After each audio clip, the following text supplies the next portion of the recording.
Hi guys, welcome back to my channel. So today is going to be the intro to my 2023 project pan. I'm very excited to start this project. I'm going to do things a little bit differently than I did last year and the year before.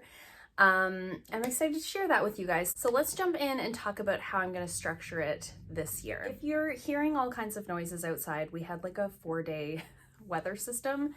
So like every plow in the city is out. As I was saying, 2022 was my most successful project pan thus far. I think I finished 19 products in 2022, like intentionally finished 19 products. I obviously finished up other products that were not within the project, but I really enjoyed that. I learned a lot. And the biggest thing that I learned from 2022 was that I like having like a core group of products that I'm working on in my project that I can reach into every day when I'm in a rush, when I need to get ready, when I don't want to think about what I'm putting on my face. And so knowing that, I'm going into this year's project with sort of that structure in mind. So there's been a lot of years where I've tried to pan eyeshadows and blushes and things like that. And while that was like a fun challenge at the time, I feel like that by doing that for a couple of years, I have neglected other products within my collection. So what I've decided to do this year is have a number of sort of base products as my jumping off point with this project pan. And these will be the products that I'm reaching into, like I said, when I don't have time to think about what I'm putting on. I've got a primer, I've got a foundation, I've got a powder, etc. And then I'm gonna give myself that freedom to reach into whatever blush that I want, whatever eyeshadow palette that I want, whatever, you know, of those more creative items within my makeup routine, those can kind of stay in flux, and these are the products that I'm going to focus on. So I hope that makes sense. This will be a rolling project, as all of my other projects have been. So as I finish things up, I will add new products into the project, and at that time maybe I'll decide to add more color cosmetics into the project. We'll see how I feel as the year goes on. But starting out this year, I really just wanted to have these like base products or like basic everyday products as part of my focus. So I only have 7 products in the beginning of this project this year, and I just wanted to keep things really simple. Last year, I think I started with, I don't know, 7 or 8 products. It wasn't a huge number, but by the end of the year, I had gone through so many products that I was kind of like, oh my gosh, there's just been so much. So this time, as I said, starting out this new year, I just wanted it to be very simple and everything kind of fits within a little container in my everyday makeup drawer. And I think that's going to work really well for me. So that's enough yammering on about the structure. Let's jump into the products that I am focusing on. So first things first, I have a powder here that I'd like to finish up this year. This is the e.l.f. Halo Glow Setting Powder. This is one that I think will be relatively easy. Some of these are going to be long haul products, and some of these are going to be a little bit faster. So this is the powder that I was using for the majority of 2022. Once I finished up my CoverGirl pressed powder, the Clean Fresh one, this is sort of the next one that I started using, and I realized kind of as the year was going on that I was making a good dent in it, and I'm really enjoying this powder.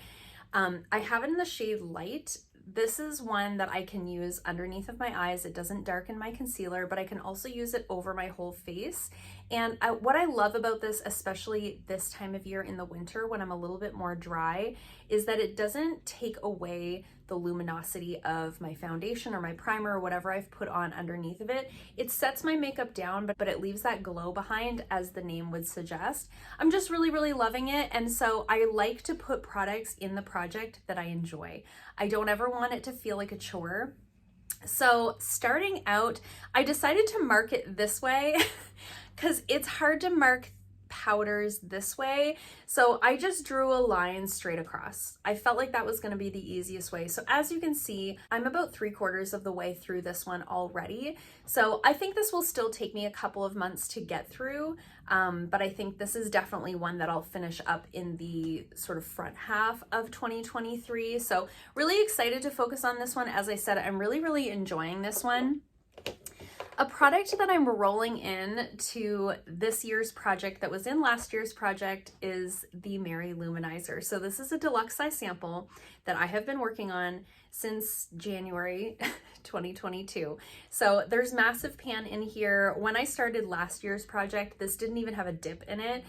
So I made really good progress with this over the year, and there's so little left that I just want to finish it. It's kind of getting to a point where I'm using it more as an inner corner highlight than I am as like a full face highlight, because it is just kind of around the edges there. I just don't think there's enough in there to bother repressing it. I'm afraid that if I try to repress it, it's just, I'm gonna lose it, you know? So I'm just gonna finish it up. It's probably, again, this is probably going to take longer than you would think. Highlight is not something that you use up very quickly. I'm guessing I'm probably going to finish these two up around the same time. So we will see about that one. Okay, so let's talk about a couple of base products that have been in my collection for a while. So I don't always choose like the oldest products in my collection, but it definitely is a factor that influences my decision. So I have been really like side-eyeing some foundations lately. There's quite a few out that I'm really interested in, but I have foundations that I really need to work through. And so I decided to put a foundation in my project pan, and this is the oldest foundation in my collection. However, it is also a favorite. So this is another one that will be a joy to work through. This is the Physicians Formula, the Healthy Foundation. Now, there's like things I have to say about this. So I have been working the last couple of years to work through all of the Physicians Formula products within my collection. And the reason for that is these were some of my favorite products of all time for the longest time. This was my favorite foundation of all time. And then Physicians Formula started selling in mainland China. And so for me at that point, because of market testing, because of the laws in China, for me, Physicians Formula at that point was no longer cruelty-free. Now, things have changed. Some of the laws in China have changed. If you guys want me to do a whole video on my thoughts on cruelty-free in 2023, let me know in the comments down below. I watched a video like that from Sarah Rose yesterday, and I was like, should I talk about this? Let me know if you're interested, but long story short, Physicians Formula is now cruelty-free again. So in the time that this is the last Physicians Formula product in my collection. So in the time that it has taken me to use up all of the products from Physicians Formula in my collection, they're now cruelty-free again. Like, joke's on me, you know? The other part of that is this was my favorite foundation of all time. So this is the Healthy Foundation. I have the shade LN3. I loved this with my whole heart. I had pretty much all of my friends using this foundation. We all loved it. And then all of a sudden, before this whole cruelty-free situation happened, all of a sudden this foundation got really hard to find. So I had all of my friends finding me whatever bottles of LN3 or LN4 of the Physicians Formula Healthy Foundation that they could find. So I had like 4 bottles of this. This is the last one. It's the oldest foundation in my collection. However, it sat in my collection unopened for a good amount of time. So it smells fine. I've been using it. It's not making me break out. Everything's fine. Don't come for me. I'm rambling. This is the foundation I'm going to work on. Okay. Long story long. This is the foundation I'm going to work on. I've been having a hard time telling like where exactly I'm at. It is a glass bottle. However, because it has a doe foot applicator that goes in, sometimes it's hard to tell exactly where you are, but I think we're about here. Like I said, I love this. I have this on today. I have all these products on today. I love this so much. It's going to be a joy to work through. I don't know if I'll be buying other Physicians Formula products now with the changes that are happening. However, I do know that I love this one and I'm excited to use it. I'm excited to use it up. I think, again, this will probably take me a few months. I'm predicting I'm going to probably use up these 3 in about the same amount of time, but we will see. A primer that I've decided to work on is this one here from Rodial. I never am sure. Again, this is one of the older primers within my collection. I really like to use a glowy primer, especially in the winter time. I live in Canada. It gets really cold here. I do have a more combo skin type. However, as I'm getting older, the drier parts of my skin are like even drier and the oilier parts of my skin are like even oilier. So it's a fun journey that I'm on, but I still like to use an illuminating primer with a foundation like this that has a more skin-like finish, and then I just set everything down with powder. I don't have any problems with it breaking up on my skin. This one is really beautiful. This is the Soft Focus Glow Drops from Rodial. I should have looked that up before I started this video. But it's a glow primer. It does have some nice like skincare benefits. There's antioxidants in here. I think this has niacinamide in it. I'm not 100% sure. Anyways, I've had this for quite a while. As you can see, I'm about a quarter of the way through, I would say. I like this a lot. I debated between this one and the Glow Recipe Watermelon Glow Drops. They're like a very similar. If you like those, the Glow Recipe Watermelon Dewdrops, whatever it's called, you guys know what I'm talking about. If you like those, you'd like this. They're very, very similar. But because this one's a little bit older, I decided this would be the one that I'll work through. I do use primer every day, even if I'm not wearing makeup. Like if I'm going out to the grocery store and I'm not putting any makeup on, I might still put a little primer on like this just to give my skin a little bit of a glow. So I do think, I mean, this is basically a full bottle. I think this is going to take the better part of the year, but I think we can use it up. I decided I do like to put a concealer in, but I also find that to be very challenging. It's an interesting battle with the concealers. So I decided to go a little bit of a different direction. Most of the concealers in my collection right now that are like liquid that go underneath of my eyes are basically full bottles. And I didn't want to do that to myself. I also wanted to be able to play with the different formulas that I have on hand. I do actually like to use a different concealer for like spot correcting. I find the liquid concealers sometimes are just a little bit much. They just spread around a lot. I like to use something a little bit more targeted. Last year I used up the Tristique concealer. It's like a crayon. This year I'm going to use up this one. So this is the Pure Disappearing Act concealer in the shade Light. They do still make this, however, the only place I've seen it is on their website. I already have pan in this, okay? So there's a decent amount of pan in there. This will, again, probably take me the better part of the year if it doesn't go bad first. I have had this for a while. I just put my finger in it. What is my problem today? I have had this for a while, but I really like this one for spot concealing. It's a little bit more of like a creamy, putty kind of a texture. It's great for spot concealing because I can just use a little brush and dab it in and dab it onto the areas that I need it and tap it in with my finger. It doesn't spread around a bunch because it's more of a creamy kind of balmy consistency. It also has some AHAs in there, so it's a really nice one for spot concealing over top of like blemishes and things like that. I do have an acne prone skin type, so something like this is good for me. I also like this for like my pigmentation on my forehead. It just works really well as a spot concealer. It really stays in place. So I thought this would be a good one. Like I said, it's one of the older concealers in my collection. I thought this would be a good one to work through. I just think I've drank too much coffee too quickly. It's like I can't keep up with my brain. So we'll see how that one goes. I am giving myself also the leeway at any point. If I'm working on this and I get sick of it, I can take this out. Like, that's the fun of the rolling project. My intention with all of these products is, other than one that we're going to talk about, is to use them up. However, if I get to a point where I'm just tired of it, I can swap it out for something else. It's like not that deep. It's just makeup.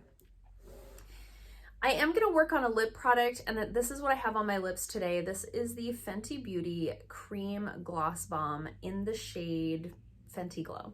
This is a deluxe size sample.